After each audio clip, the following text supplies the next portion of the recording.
코로나19 그 감염 사태로 얼마나 좀 어려움을 겪으셨습니까? 이건 뭐 나 혼자만의 일이 아니고 사회적인 분위기에 따라서 우리 함께 또 어려움을 겪을 수밖에 없는 그런 환경 속에서, 그러나 우리 성도님들 그 모든 어려움을 극복하고 또 오늘 이렇게 하나님 앞에 영과 진리로 공적인 예배에 임할 수 있도록 인도하심을 진심으로 감사를 드립니다. 특별히 오늘 성가대 찬양을 통해서 제가 은혜 받았어요. 이게 그래요. 이런 어려운 사태 속에서 심지어 하나님 앞에 드리는 예배마저 중단될 수밖에 없는 이런 어려움. 그래서 오늘 오후 주일날 오후 예배도 드리지도 않고 또 심야 예배도 안 드리고 또 목회자가 좀 편안히, 전혀 그런 건 오히려 더 답답해요. 오늘 그걸 느꼈어요. 성가대 찬양을 통해서 제 마음이 뻥 뚫리는 거예요. 그래, 이게 예배야. 이게 하나님이 기뻐하신 예배가 이거야. 제 마음이 기뻐요. 좀 뭘 하다가 좀 쉰다고, 좀 편안하다고, 오히려 내가 해야 할 일을 바로 하지 못하고 중단된다는 것처럼 불행한 일이 없어요.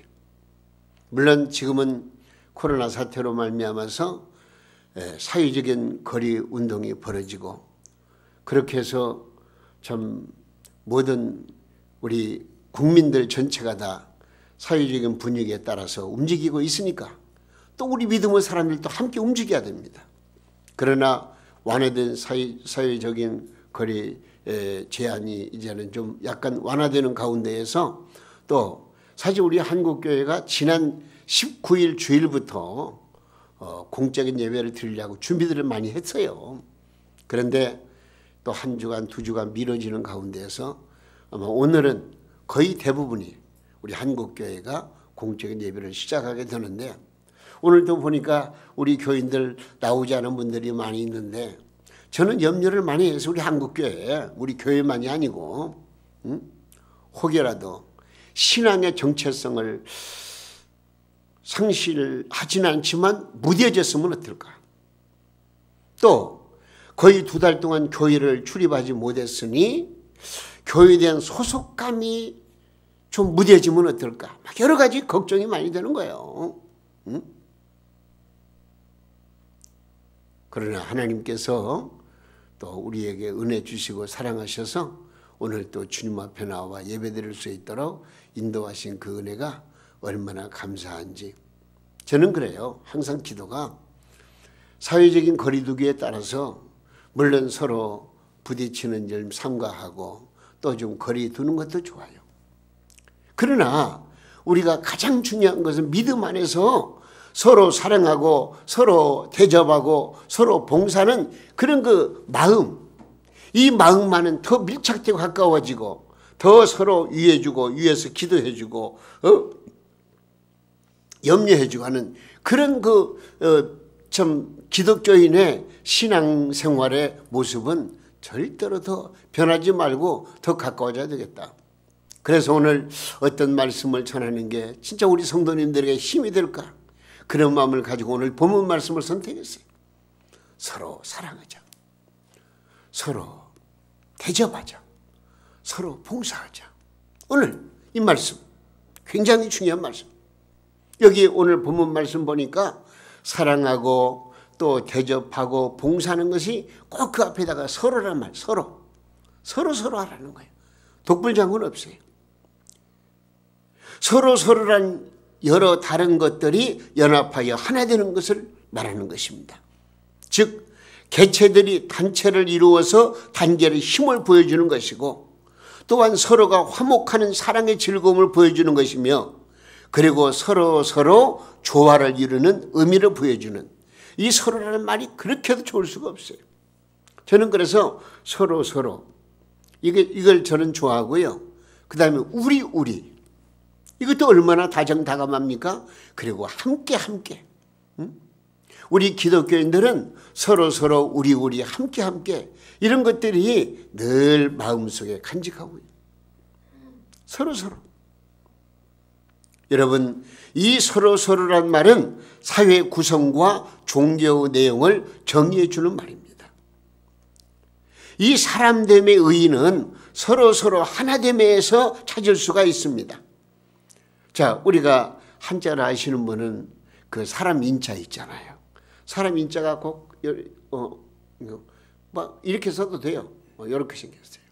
작대기가 서로 마주 보면서 서로 하나가 딱 부딪히는 거, 서로 끌어안고 서로 붙들고 있는 그 글자가 바로 사람 인자예요.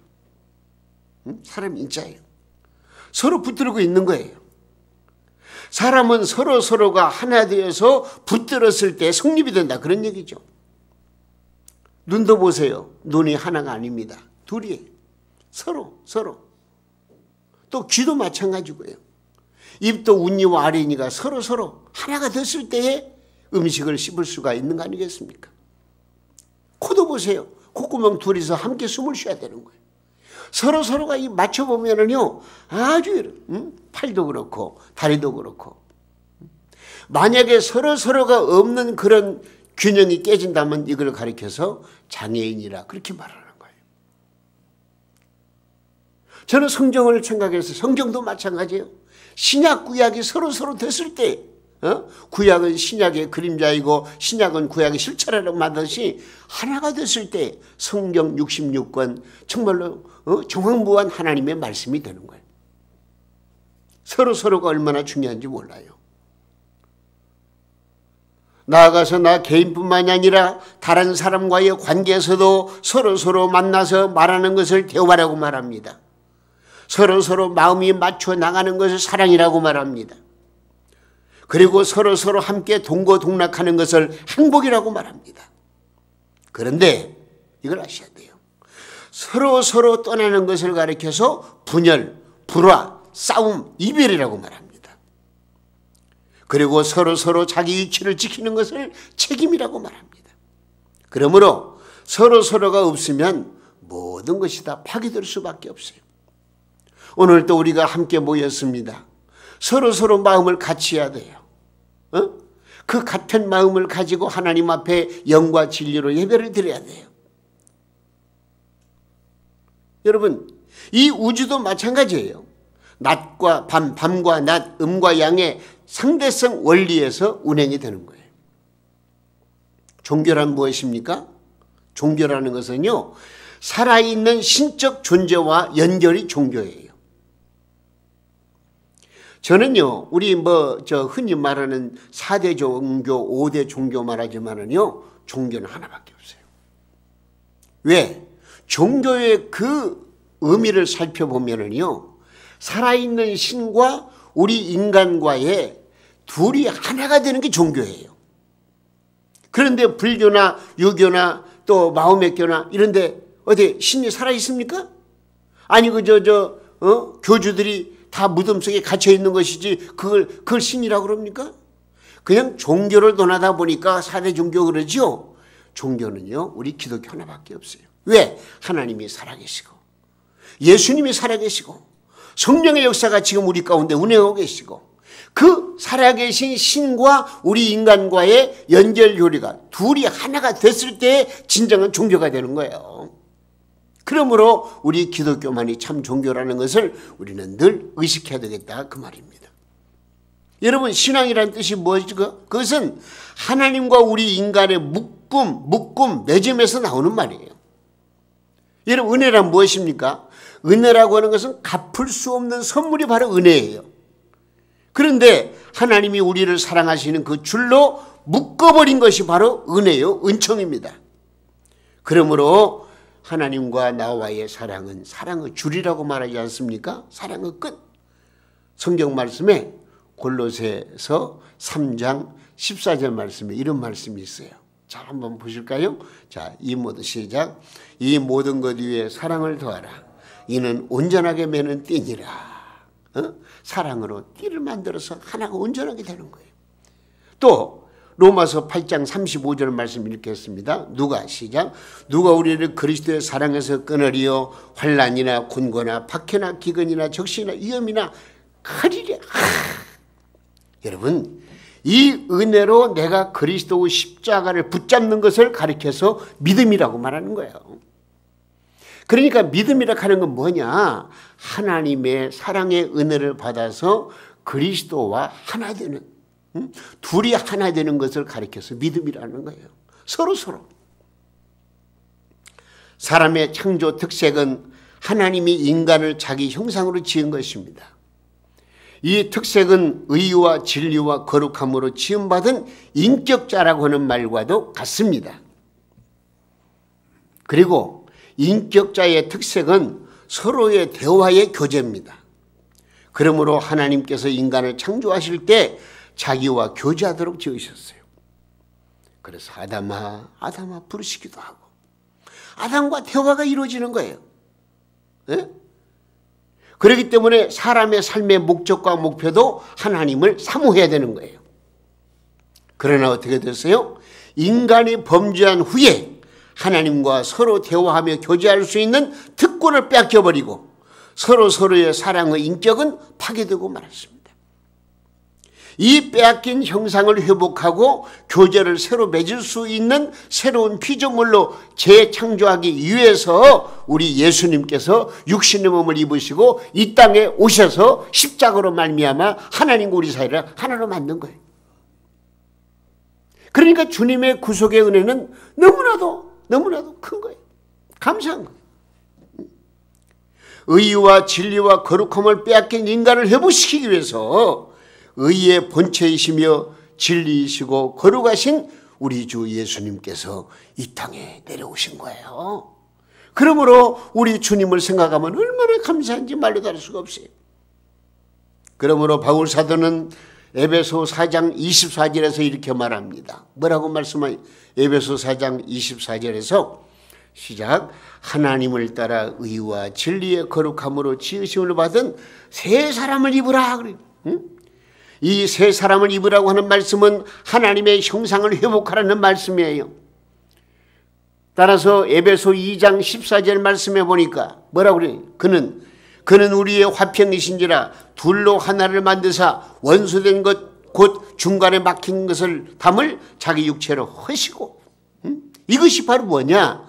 하나님의 사랑이고 우리 인간을 향한 구원의 모습이에요. 구원의 모습. 여러분, 예수를 믿는다는 것은 다른 게 아닙니다. 성령으로 예수님과 서로 만나는 게 예수 믿는 거예요. 성령으로 예수님과 교제하는 것이 바로 예수 믿는 거예요. 그래서 요한일서 1장 6절 말씀에 이렇게 말씀했어요.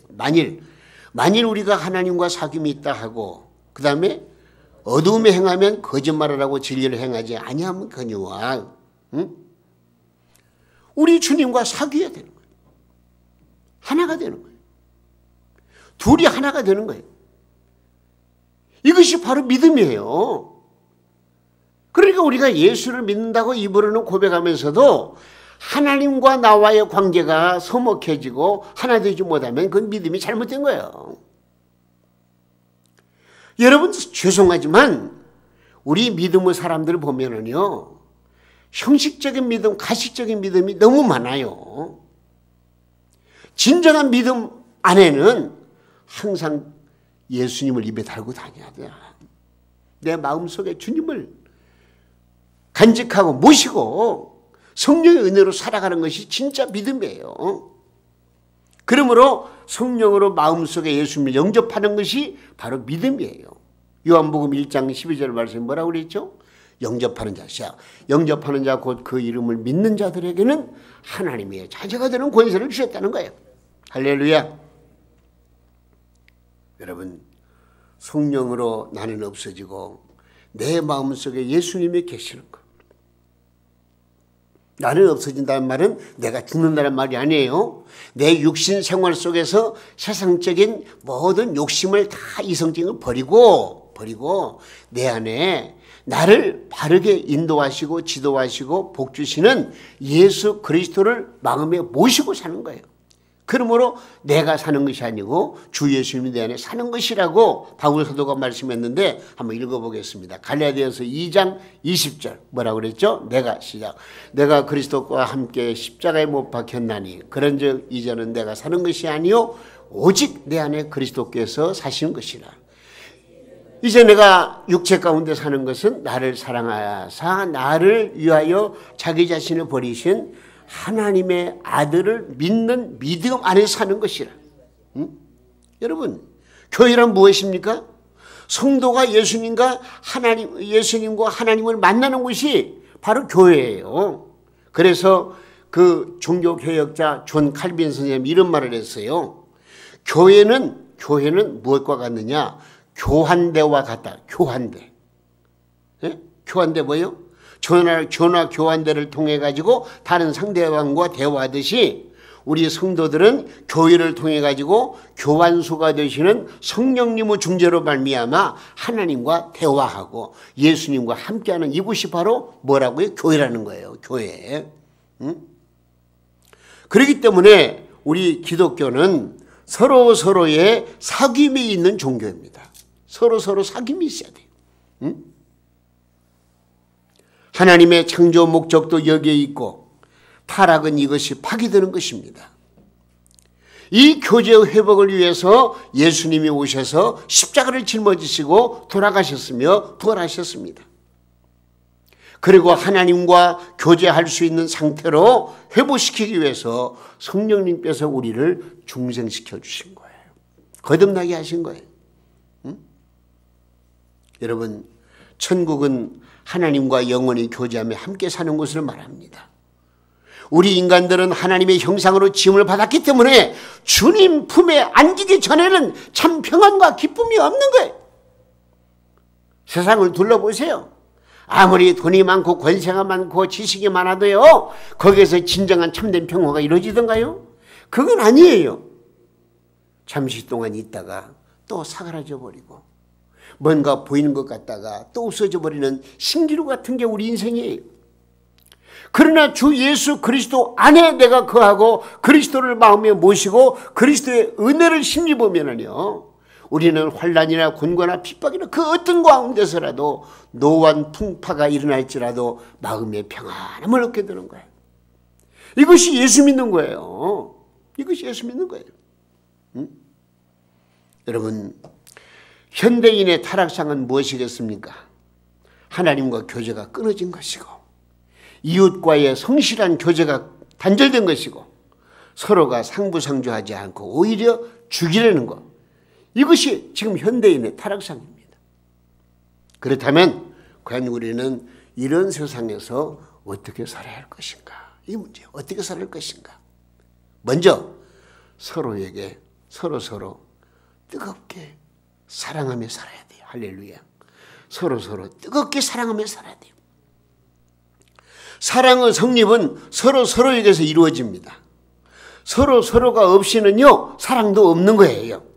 나 혼자 사랑하고 끝나요? 아니에요. 그건 진정한 사랑이 아니에요. 그래서 베드로전서 1장 22절 말씀 보니까 마음을 뜨겁게 서로 사랑하라고 말씀했는데, 여기 피차 마음을 뜨겁게, 피차라는 말은 사랑이란 두 상대로 이루어지는 것을 말하는 거예요. 다시 말하면 사랑은 두 사람의 서로에게서 이루어지는 그 열매가 바로 사랑이에요. 감정의 사랑이고요. 오늘 본문 말씀 보니까 뭐라고 그랬어요? 무엇보다도 뜨겁게 서로 사랑할지니라. 뜨겁게라는 말이 무슨 말일까요? 전에 성경 한글 개혁 성경에는 열심으로 그랬어요. 근데 지금 우리 성경에는 뜨겁게. 이 말이 무슨 말이죠? 열심히 사랑하라 그 말이에요. 진정으로 사랑하라 그런 얘기예요. 서로 존경하면서 겸손한 마음으로 사랑하라 그런 얘기예요. 힘있게 사랑하라 그런 말이에요. 서로 미워하는 가운데서는요, 사랑이 있을 수가 없고요, 겸손이 없이는요, 존경이 있을 수가 없고요, 인내 없이는요, 존경심이 있을 수가 없는 거예요. 그러면 왜 사랑해야 됩니까? 오늘 말씀 보니까 남의 허물을 덮어준다. 사랑하니까. 열심으로 뜨겁게 사랑할지니 사랑은 허다한 죄를 덮느니라 말씀했어요. 그러면 이걸 아셔야 돼요. 이 허다한 죄를 덮는다고 말씀했는데 바로 이 사랑은 죄를 덮는 까닭에 우리는 서로 사랑해야 한다는 거예요. 이 죄를 덮는다, 이 말은 무슨 말이냐? 무조건 상대방의 죄를 덮어준다? 그런 얘기가 아니에요. 이 말씀의 의미를 한번 생각해 보세요. 이 죄를 덮는다란 말은 원문에 보면 죄를 이긴다 그렇게 되어 있어요. 즉 그리스도의 십자가로 우리의 죄를 용서하시고 덮어버리시고 구원하셨다는 그런 중요한 의미가 있더라고요. 그러니까 우리가 예수 그리스도로 말미암아 십자가로 말미암아 용서함을 받았으니 나도 남을 용서할 수 있다. 용서해야 된다. 그런 의미예요. 이게 사랑이라는 거예요. 응? 남의 죄를 용서하려면요, 남의 과실을 좀 잊어버리는 것 참 중요해요. 이 머릿속에 입력되는 거 한계가 있는 것인데 좀 기억할 것은 다 잊어버리고 기억하지 않아도 될 것, 남의 과실, 허물, 내 자존심 상한 거, 이런 것들은 이 머릿속에다가 늘 기억하고 있어요. 1년이 가도 10년이 가도 그건 안 잊어버려. 이상하게. 그리고 꺼내보는 거예요. 그런데 내 마음이 얼마나 괴롭고 고통스러워요. 제발 좀 우리 믿음 사람들은요, 좀 잃어버리는 은사를 받았으면 좋겠어. 물론 진리의 말씀, 하나님의 말씀, 올바른 어떤 의의를 잃어버리라는 말이 아니고 좀 남의 실수나 허물이나 이런 것들은 좀 잃어버려요. 내 고민적인 것들도 좀 잃어버리고 좀 생각이 안 났으면 좋겠어. 근데 인생이라는 게 꼭 그게 아니더라고요. 잃어버리지 말아야 할 것, 그건 잊어버려. 그리고 잊어버려도 괜찮은 거, 뭐 별거 내용이 없는 거, 그건 꼭 기억했다가 나중에 꺼내보거든요. 그런 마음이 괴로운 거예요. 여러분, 우리는 십자가의 사랑을 받았으니 남을 용서해야 한다는 거. 남의 죄를 용서하면 남의 과실도 잊어버려야 되는 거예요. 그리하면 서로 사랑할 수가 있고 하나 될 수가 있다. 우리 사랑하는 성도님들, 열심으로 서로 사랑하시기 바랍니다. 뜨겁게 사랑하시기 바랍니다. 왜요? 사랑하면 남의 허물을 덮어줄 수가 있으니까. 그리고 그 다음 말씀 보니까 서로 누구에게든 대접하며 살아야 한다. 누구에게든 대접하라는 거예요. 오늘 본문 9절에서 서로 대접하라고 말씀하셨는데, 이 대접이라고 하는 말씀은 낯선 나그네를 사랑하며 특히 병든 나그네를 영접할 것을 말씀하고 있는 거예요. 집 없는 나그네, 불쌍한 나그네를 영접할 것을 말씀하는 거예요. 우리 예수님은 약한 자, 가난한 자, 불쌍한 거지를 사랑하셨고 병든 자를 고쳐주셨으며 세상에서 천대받은 자를 대접해 주신 분이 바로 예수님이세요. 그런데 성경 원문을 보면은요, 이게 좀 뉘앙스가 있어요. 서로 사랑하라고 하는 서로와 또 대접하라는 서로가 각각 달라요. 그 의미가 달라요. 서로 사랑하라고 하는 말씀은 평소 서로 알고 지내는 사람끼리 미워하지 말고 사랑으로 하나가 되어서 그리스도의 사랑을 나타내는 말이고, 여기 서로 대접하라고 하는 말씀은 나와는 성격이 다르고 환경이 달라서 내가 다시 내가 베푼 걸 받을 수 없는 이방인에게까지, 모르는 사람에게까지 대접하라. 그런 의미가 있더라고요. 좀 다르잖아요. 그러므로 내 마음과 통하는 사람만 대접할 것이 아니고 모든 것을 초월해 가지고 병들고 가난한 사람에게 사랑으로 대접해야 한다. 그런 얘기예요. 히브리서 13장 2절 한번 읽어볼까요? 뭐라고 그랬습니까? 손님 시작. 손님 대접하기를 잊지 말라. 이로써 부지 중에 천사를 대접한 이들이 있었느니라. 여러분, 아브라함이요, 어느 날 지나가는 객을 정성스레 대접을 했어요. 모르는 사람이에요. 근데 알고 봤더니 천사라고. 천사를 대접해가지고 어떻게 됐어요? 천사로 말미암아 세상에 이 사라의 몸에서 아이가 출생할 것이다, 이삭을 낳았잖아요. 대접은 이렇게 중요한 거예요. 대접한다는 게. 꼭 내가 뭐 있어야만 대접하는 거 아니에요. 없어도 부족해도. 콩 한 쪽도 나눠 먹는다는 말이 있지만은 어쨌든 남을 생각하고 남에게 대접한다는 것이 엄청난 우리에게는 큰 축복이 된다 하는 거예요. 요한 3서 5절 말씀도 읽어보세요. 사랑하는 자여, 시작. 사랑하는 자여, 네가 무엇이든지 형제하고 나그네 된 자들에게 행하는 것을 신실한 일이니, 또 사도행전 20장 35절 말씀에 범사에 여러분에게 모본을 보여준 바와 같이 수고와 약한 사람을 돕고, 또 주 예수께서 친히 말씀하신 바 뭐요? 주는 것이 받는 것보다 복이 있다 하심을 기억하여 할지니라. 응? 그러면서 누가복음 6장 31절 말씀이 그랬어요. 남에게 대접을 받고자 하는 대로 너희도 남을 어떻게 하라고요? 대접하라는 거예요. 대접하라. 응? 여러분, 백화점 왕이라고 불리우는 미국의 페니라는 분이 있어요. 페니, 유명한 사람이에요. 근데 본래 이 페니는 가난한 농부의 아들로 태어나가지고 진짜 극빈자같이 살았어요. 그런 사람이 자파상에 입사해가지고 그 가운데서 신실하게 봉사를 합니다. 진짜 내 사업처럼 일찍 일어나고 일찍 출근하고 늦게 퇴근할 정도로 해서 성실하게 이제 그 봉사하면서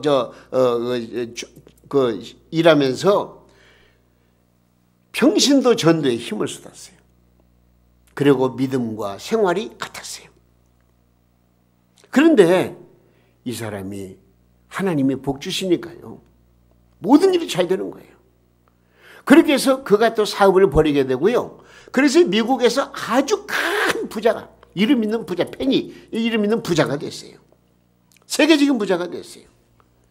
그래서 사람들이 그에게 물어봐요. 당신의 성공의 비결이 어디 있습니까?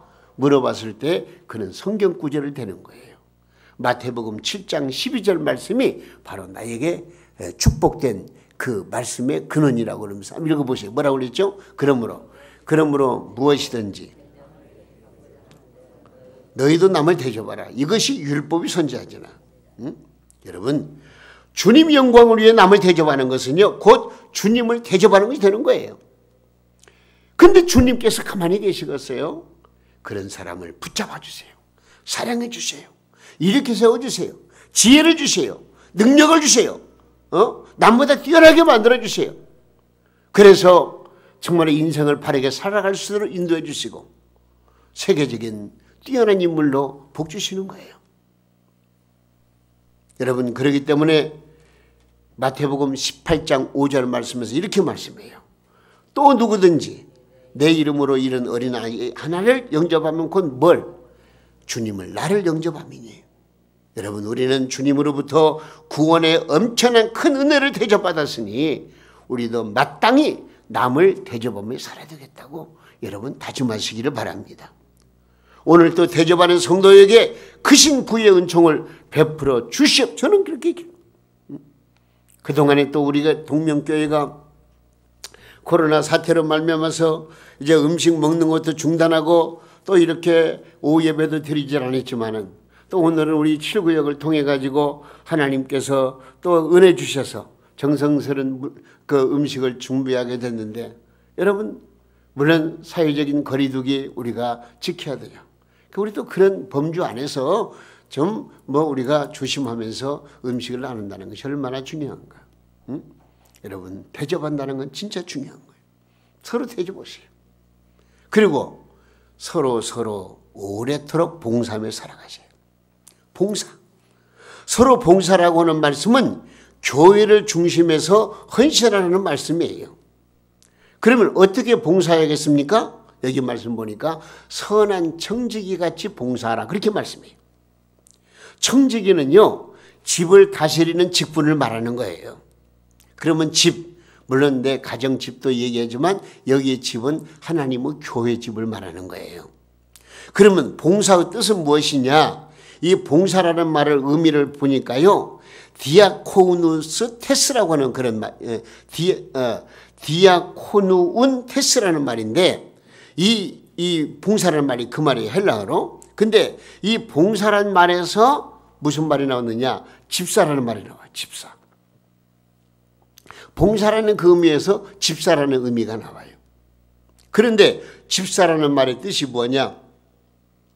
이런 뜻이 있더라고요. 먼지 티끌과 함께, 그런 집사라는 말이 먼지 티끌과 함께 그런 그 뜻이 있어요.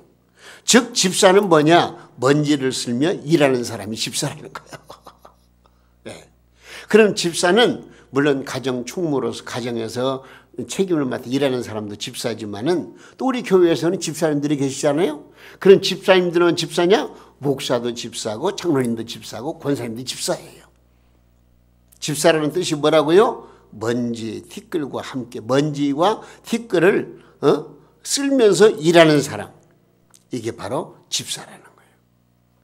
그런데 이 봉사는 하나님이 기뻐하시며 큰 상급을 약속하셨다는 거예요.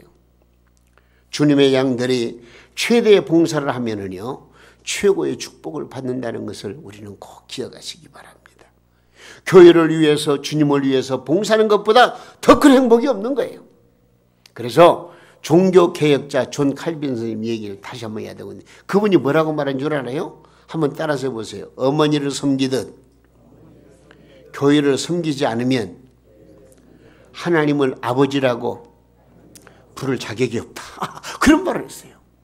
이야, 여러분 어떻게 봉사해야 되겠습니까? 자발적으로 자견해서 봉사해야 됩니다. 하나님이 주시는 은사를 받아서 봉사해야 됩니다. 그리고 오래도록 봉사해야 됩니다. 즉 죽을 때까지 봉사라 그 말입니다. 항상 기뻐하고 봉사하며 사랑하는 성도가 복을 받은 성도입니다. 그러므로 변하지 않고 말씀대로 순종하며 은혜를 힘입어 충성하는 그 충성이 바로 요한계시록 2장 10절의 충성이 생명의 멸류관을 받아 누리는 거예요. 여러분의 공로가 어디로 가겠습니까? 여러분의 충성이 어디로 가겠습니까? 모두 나와 내 자녀와 나의 생활 속에 하늘의 신령한 복과 땅의 기름진 복으로 돌아오게 되어져 있는 거예요. 여러분 충성하시는 거예요. 절대로 그냥 미아래처럼 그냥 끝나버리는 거 아니에요.